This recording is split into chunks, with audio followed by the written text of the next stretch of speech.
Good morning everyone. कैसे हो आप सभी।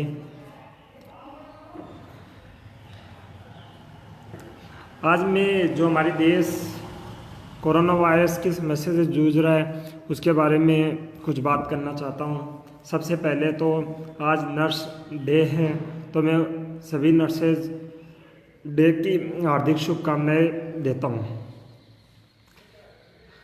देखो, हर व्यक्ति का कोई न कोई काम में कोई न कोई योगदान रहता है। थोड़े पहले नर्सेज के बारे में बात कर लेते हैं, फिर हम जो मजदूरी के बारे में सुन रहे हैं उनके बारे में बात करेंगे। देखो, नर्सेज अभी जो कोरोना वायरस की कितनी गंभीर समस्या से हमारा देश जूझ रहा है और लगभग कई लोग इस बीमारी से जूझ रहे हैं और उनकी सेवा में दिन भर अपनी घरेलू समस्याओं, अपनी खुद की पर्सनल समस्याओं को छोड़ के वो हमारे देश की सेवा में मरीजों की इलाज करने में लगी हुई है। तो उन सभी का सम्मान करना चाहिए और मैं नर्सेज डे पे आप सभी को नर्सेज डे की हार्दिक शुभकामनाएं देता हूँ। आज लाइव आने का प्रमुख कारण है जो हम मजदूरों का पलायन देख रहे हैं।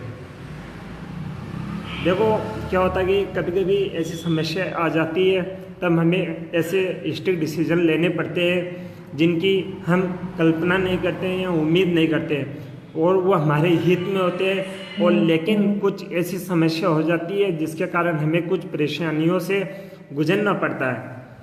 हमारे देश में जनता कर्फ्यू के बाद में लॉकडाउन हुआ और लॉकडाउन होने के तुरंत बाद मजदूर या जो भी व्यक्ति था जहाँ था वहीं पे रहने के लिए बोला था, और जो कि बहुत ज़्यादा ज़रूरी था इस बीमारी जो कोविड-19 है इसकी चेन को तोड़ने के लिए। जो हमारी केंद्र सरकार और राज्य सरकार द्वारा जो डिसीजन लिया गया था वो हमारे हित में ही था। लेकिन जो मजदूरों का पलायन देख रहे हैं हम, तो बड़ा दुख होता है हमें। तो मैं इसी पे थोड़ी बात करना चाहता हूँ। मैं और मंसूर क्लासेस की पूरी टीम लगी हुई है इसके अंदर, और मैं उम्मीद करता हूँ कि मंसूर क्लासेस से जुड़े हुए सभी व्यक्ति या उन सभी से भी जो ये लाइव वीडियो मेरा देख रहे हैं उनसे ऐसी उम्मीद करता हूँ कि वो मेरी बात सुन के ऐसा अमल करने की कोशिश करेंगे। मैं आप सभी से उम्मीद करता हूँ कि मैं भी ये कोशिश करूँगा और आप भी ये कोशिश करो कि हमारे क्षेत्र में कोई भी मजदूर भाई जो एक जगह से दूसरी जगह पलायन करे तो सबसे पहले उनको समझाओ। एक तो वो जो मजदूर पलायन करे वो सोशल डिस्टेंसिंग का जो रूल है उसको फॉलो नहीं कर रहा और वो उनके लिए नुकसानदायक है। हाँ, हमें पता है कि वो अपने परिवार से दूर रह के कई जगह फंसे हुए, तो उनके अपने परिवारों की टेंशन रहती है, लेकिन उनको ये भी पता होना चाहिए कि अगर वो व्यक्ति को संक्रमित हो गया तो उसके परिवार को भी उस चीज़ के बारे में या उस बीमारी का होने का खतरा बढ़ जाता है। तो सबसे पहले जब भी कोई व्यक्ति ऐसा जो संगठन या 4 या 5 लोगों के ग्रुप में बैठा है तो हमारी फर्स्ट प्रायोरिटी बनती है कि हम उनको समझाएं। जो मजदूर भाई हम हमारे क्षेत्र से गुजर रहे हैं, हमारे वार्ड से, क्षेत्र से, हमारे गांव से, जहाँ पे भी हमें मिले और वो गुजर रहे और पैदल पलायन कर रहे हैं या कि ट्रकों में भर के जा रहे हैं, 20-20 50-50 लोग एक गुट बना के जा रहे हैं, उन सब चीज़ों को पहले तो समझाने की कोशिश करो। क्योंकि सरकार ने अब व्यवस्थाएं करना शुरू कर दी, जैसे स्पेशल ट्रेन, आज से 15 विशेष ट्रेनों का भी आवागमन स्टार्ट हो जाएगा। तो वो व्यवस्थाएं हो रही है। इतने दिन परेशानी झेली है तो कोई बात नहीं, 1-2 दिन और सही।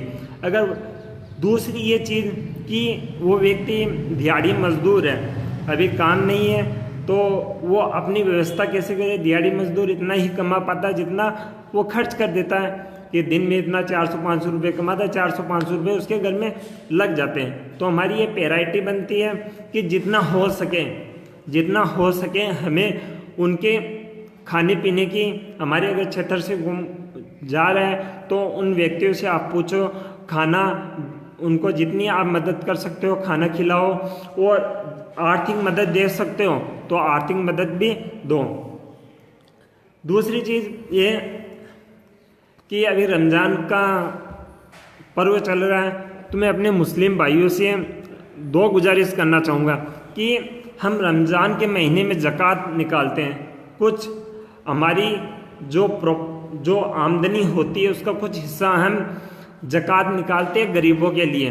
तो मैं उनसे उम्मीद करता हूँ कि भी एक अच्छा मौका है कि जो व्यक्ति काम नहीं कर रहा, दिहाड़ी मजदूर है या असक्षम हो गया है हमारे वार्ड में, हमारे मोहल्ले में, हमारे गली में, हमारे पड़ोस में, तो वो ज़कात का पैसा एक उचित समय आप उनको दो उनकी, ताकि उनकी मदद हो सके। और वास्तव में तरीका भी वही कहता है। दूसरी कि ईद का त्यौहार खुशियों का त्यौहार होता है, और जब हमारा देश इस कोरोना वायरस कोविड-19 की गंभीर समस्या से जूझ रहा है, तो मैं आप सभी मुस्लिम भाइयों से उम्मीद करता हूँ कि इस बार हम ईद ना बनाएं, बल्कि ईद के लिए जो हम खर्च करते हैं उसका हिस्सा हम किसी एक परिवार का या किसी गरीब का खर्चा निकालने में खर्च कर दें। क्यों? जब हम ईद ही नहीं मना पा रहे तो हमारी शॉपिंग, खरीदारी, कपड़े खरीदना, नए कपड़े पहनना या पहनने नहीं चाहिए, क्योंकि जब हमारा देश कोरोना वायरस की गंभीर समस्या से जूझ रहा है और हम नए कपड़े पहन के अपनी ईद को सेलिब्रेट करते हैं, तो एक अच्छा तरीका नहीं है। मैं आप सभी से उम्मीद करता हूँ कि हम ज़कात का पैसा और जो ईद के त्यौहार में हम जो रुपए खर्च करते हैं, वो जो अभी देश में कोरोना वायरस की गंभीर समस्या है और हमारे क्षेत्र में, हमारे वार्ड में कोई भाई भूखा है, जो कमाने में असक्षम हो रखा है, अभी जिसका खर्च नहीं चल पा रहा है, जो गरीब है, उसका पालन करने में, उसकी मदद करने में लगाएंगे। और आप सभी से यह भी उम्मीद करता हूँ, जो भी मंसूरी क्लासेस परिवार से जुड़ा हुआ है या इस वीडियो को देख रहे हैं, लोगों तक ज़्यादा से ज़्यादा शेयर करो। मैं ये कहूँगा, सभी का अपना अपना पॉइंट ऑफ व्यू हो सकता है, मेरा ये पॉइंट ऑफ व्यू है, कुछ ना कुछ मजबूरी हमारी सरकार की भी रही है, तभी हमें लॉकडाउन करना पड़ा है। नहीं, कोई भी है नहीं चाहता कि कोई व्यक्ति परेशान हो, और कहीं ना कहीं मजदूरों की भी ऐसी परेशानी है, मजबूरी है कि वो पैदल पलायन कर रहे हैं। तो आप बैठ के उनको समझाओ, अगर वो उनको समझाने पे जरूर समझेंगे कि भाई हम आपकी, प्लीज़ आप रिमूव मत करो, आपके लिए सरकार व्यवस्था कर रही है, और अगर उनके खाने पीने में दिक्कत आ रही है, उनकी मदद, तो आप अपने स्तर पे जितनी मदद हो सके, या कोई व्यक्ति सक्षम है उसको कह के उस व्यक्ति की मदद करवाइए। और ये ही बेस्ट वे लोगों की मदद करने के लिए। अभी हमारे पास ऐसा वक्त नहीं है कि हम राजनीति करें, राजनीति हम बाद में कर लेंगे। हमारा ज़कात का पैसा, ईद का खर्च का पैसा, या अगर हम सक्षम हैं, हमारे पास कुछ एक्स्ट्रा रुपया है, तो वो गरीबों की मदद में लगाइए, उनके खाने पीने में लगाइए, ताकि उनकी मदद हो सके। अभी वही व्यक्ति सहारा हो गए जो सक्षम है, जिनके पास कुछ अलग रुपये हम खर्च करें, तो वो उन गरीब व्यक्ति के काम आ सकते हैं। तो मैं आप सभी से उम्मीद करता हूँ कि हम गरीबों का हित को ध्यान में रखते हुए सभी काम करेंगे। ईद पे शॉपिंग नहीं करेंगे, बल्कि शॉपिंग का जो भी खर्चा आएगा हम गरीबों पे खर्च करेंगे। दूसरी चीज़ मैं देखता हूँ, कुछ लोग सुनता हूँ सोशल मीडिया पे, हम देखते हैं जो पुलिस है, पुलिस प्रशासन आज हमारी सेवा में लगा हुआ है। पुलिस सर्विस 24 आवर चालू रहती है, 24 घंटों चालू रह रही है, वो हमारे हित में रह रही है। कुछ भाई ऐसे हैं, हर तबके से जुड़े हुए ऐसे लोग हैं जो कुछ चार जनों का गुट बना लिया, कुछ 10 लोगों का गुट बना के एक एक जगह बैठे हैं और सोशल डिस्टेंसिंग का पालन नहीं कर रहे। पुलिस की गाड़ी देखते हैं और पुलिस की गाड़ी जैसी आती है भाग जाते हैं, जैसी पुलिस की गाड़ी चली जाती है वापस बैठ जाते हैं। पुलिस अगर आज सेवा में लगी हुई है, पुलिस आ रही है, घर घर जाके, गली गली में जाके चेकिंग कर रही है कि कई लोग गुटों में, भीड़ में इकट्ठा तो नहीं बैठे हैं, तो वो हमारे लिए है। हम मूर्ख हैं अगर हम ऐसा कर रहे हैं, तो हमसे बड़ा कोई बेवकूफ़ नहीं है अगर हम ऐसा करें कि पुलिस की गाड़ी को देख के भाग रहे, जैसी पुलिस की गाड़ी चली जाती है हम वापस आके बैठ जाते हैं।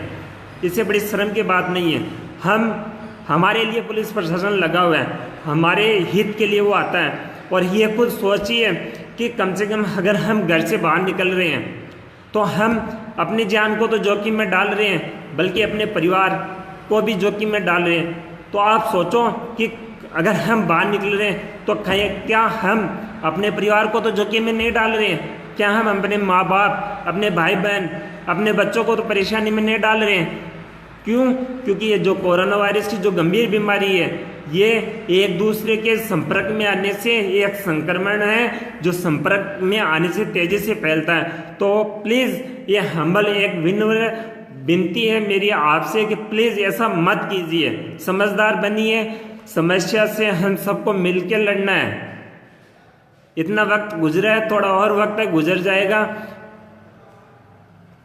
रमजान का महीना, इबादत का महीना, खुदा से दुआ कीजिए कि आज हमारा देश इस कोविड-19 की गंभीर समस्या से जूझ रहा है। जो व्यक्ति मरीज है, जो इस परेशानियों से जूझ रहा है, जो डॉक्टर मरीजों का इलाज कर रहा है, जो पुलिस प्रशासन हमारी सेवा में लगी हुई है, जो सफाई कर्मचारी हमारी सेवा में लगे हुए हैं, उनके लिए दुआ कीजिए खुदा से कि ये खुदा, ये अल्लाह, आप इन सभी को स्वस्थ रखिए, इनको हौसला दीजिए। जो मरीज है, जो इस परेशानी से जूझ रहे हैं, उनको हौसला दीजिए इस बीमारी से लड़ने के लिए।